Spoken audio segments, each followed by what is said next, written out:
Donald Harrison. Yes, sir. It is so good to see you, brother. It's good to be Now with we're here live at Birdland, and tonight, man, you played so beautifully. Your rendition of Cherokee, each and every time I hear it, it soars more and more and more, and your playing has gotten incredibly better. Wow. Secondly, I want to say congratulations on your NEA Jazz Master Award for 2022. And where did all of this begin? It began in New Orleans, at home, listening to all kind of music with my mother and father. And then when I was 10 years old, my father bought a saxophone, which I did not play that much until Mr. Magic came out. I think I was 15 or something like that when Mr. Magic came out. And I remembered I had a saxophone. It was quite a popular song. Yeah. And I learned Mr. Magic and fell in love with the sax. And then I found Charlie Parker. And that was the end of that. Yeah. I've been chasing the bird and all the music since then. What was it about that Mr. Magic by Grover Washington Jr.? What was it about that tune that really piqued your interest? I just said maybe I can play that because it was such a great song, and you know had such a great groove and great melody, and the way Grover sound was so beautiful to me. Back then, you know, instrumental music was on urban radio, so all the kids were dancing to it. So I said, let me try that. Then people started calling me to do jobs because I could play Mr. Magic. Yeah, yeah. So yeah, and they would pay me money, and I'm doing something I love to do. I was like, this is a win-win. You know, you kind of segued to my next question because I was going to ask you, when was your very first paid gig? I don't know when the first one is, and I should remember that. For some reason, I don't remember it. I know I used to play with guys in the neighborhood, and Anthony Hamilton and Shannon Hamilton, and they would get gigs initially, and I played with them on some gigs. I also played with the brass bands in New Orleans. So those were some gigs that paid me. With a guy named Doc Paulin, who lived to be 100 years old. He's one of the guys who was playing in New Orleans in the 20s. So I got to play with him and other guys in that tradition. What was the New Orleans music scene like when you were growing up? Well, they had a lot of bands that were playing the music that was on the radio. There was a lot of jazz bands, jazz clubs, a lot of brass band music. You know, we had the symphony orchestra. But musicians in New Orleans play everything. So that's the way I came up. You play everything. Yeah. You just enjoy yourself. Right. So in your formative years, you went away to school. Yeah. And talk a little bit about that experience. Well, I went to Southern University and studied under Alvin Batiste, as well as Kid Jordan. And then I learned his root progression. He changed my, what we call embouchure, the way you blow the horn. He played what they call double lip embouchure, and he taught that to me. And I still get a lot of young musicians asking, how do you do that? And they want to learn how to play it. It gives you a little more, in my estimation, a little more flexibility. I went to Boston and studied at Berklee College. Yeah. Great saxophone teacher, Joe Viola. And Joe, I remember one of the things Joe helped me to be, sometimes when you play an instrument, you sound one way in one part of the instrument and another way in the middle and another way on the high notes. But Joe focused me on really being the same player, no matter what, having the same sound. He helped me with my sound a lot. I also studied with Bill Pierce, who introduced me to Art Blakey. So he was a great mentor as well in Boston. Yeah.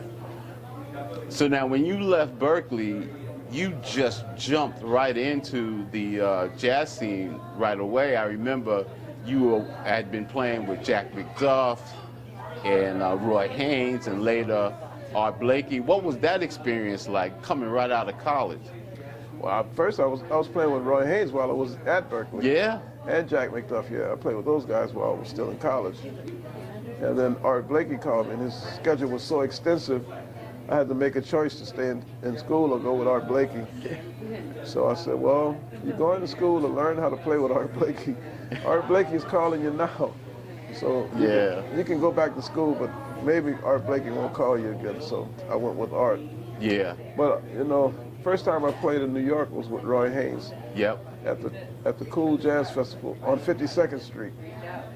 So I feel like I started on top of the world. 52nd Street with Roy Haynes at 19. Yeah? Yeah, and then Jack McDuff a little later, and Art Blakey. So it's incredible to me to think about how young I was. Yeah, yeah. And that I had only been playing the saxophone really a few years. And now I was with those icons. They all, they nurtured myself and a number of other young musicians. Yeah. And help us find our voices. So everybody who played with them, including myself, is very, very fortunate. And then you went on to front what I consider a really fine, iconic group with yourself and Terrence Blanchard and Cyrus Chestnut, Carl Allen. I know Lonnie Plaxico was with you early on. What was that experience like? It was, now that I look back at it, it was a double quintet because we had Terrence's ideas. So I got to play Terrence's ideas and his songs, and he got to play mine. So we shared a band together.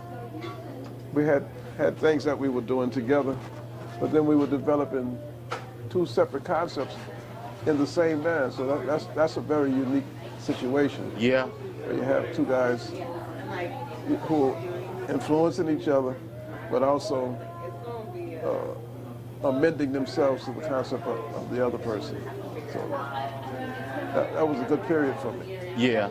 You know, one of the amazing things about your music journey is how you were able to merge different genres together. And particularly when you came up with the Nouveau Swing. What was that all about, and what brought that all about? That happened because I was a person who loved the dance music. I was in the clubs dancing. I just loved all the music, but I loved jazz. And at that time, the concept of all those things was very separate.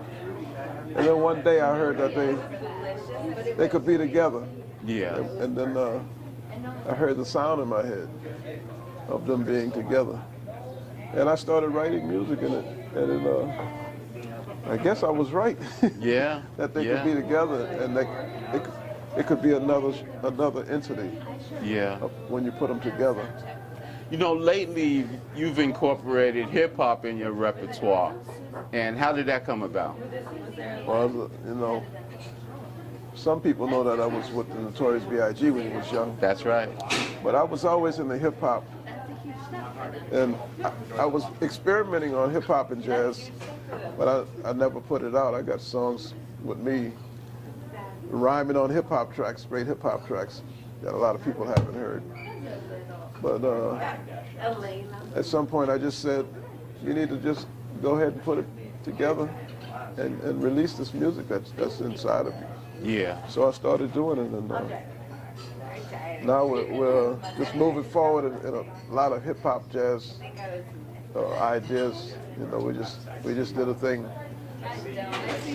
before, I think, the pandemic with a DJ down at the Drum, DJ Logic.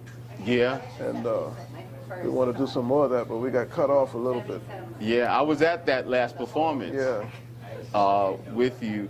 So what was the last 14 months like for you, creatively wise? Yeah. Well, I just was at home a lot, and thinking of different things to do, which is good and bad for me because now I have so many ideas I have to put together that I'm thinking about, you know. But I finished some of the stuff, and we'll be putting it out soon.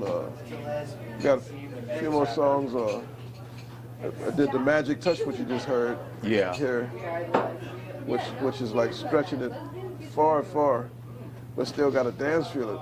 It's incredible that the guys of the band can move in so many directions on one song, but still keep the dance directive, as Eddie Palmieri would say, keep the dance directive in the middle. That's right. Yeah, so I just look at them with my mouth open and say they know how to do it. Yeah. And that was my idea, and they're achieving it, so I'm happy.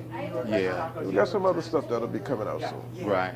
So now, Donald, now that you're a National Endowment of the Arts jazz master, what does that mean to you? It just means that I'm part of a group of geniuses that I never thought I would have been part of in terms of the recognition. But I've always had a chance to play with a lot of geniuses, so that's great. But for the NEA to acknowledge the hard work, I just feel like I gotta work hard and uphold a legacy as best I can. Yeah. So that's every day I get up, and I know I'm a student of the music, so it's great to have acknowledgement, but it just gives me more of an impetus to work harder and keep going further. Well, you know, I've been following your career for about little over 30 years now, and it's just been a joy and a pleasure to be along the ride with you, watching your growth and development, watching you bridge the gap from the icons to where we are today. You brought along so many musicians. I think your legacy is that you probably brought along as many musicians as some of the masters have over these last 30 years. And Donald, I want to say thank you so very much for your time. It's been a joy and a pleasure knowing you and just watching you grow in this music. And man, again, thank you so very much for your time. Well, I appreciate all the people who love this music as yourself, all the people who work hard to keep it alive. And we're just happy to be here, especially after, well, we're still going through these tumultuous days. And all of us that are still here to keep it alive, it's a miracle. So we're going to use every moment to the best of our ability. Thanks again, Donald. My pleasure. Quartet.